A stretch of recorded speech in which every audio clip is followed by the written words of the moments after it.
Viss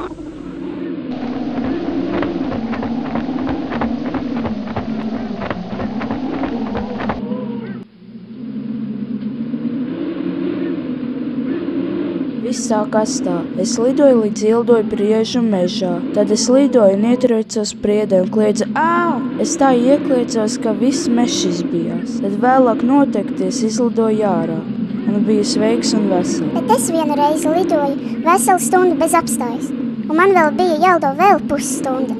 Es domāju, ka to neizturēšu, bet izdomāju, ka varētu uzsēsties uz mašīnas un braukt. Es tā izdarīju un nokļuvu galā.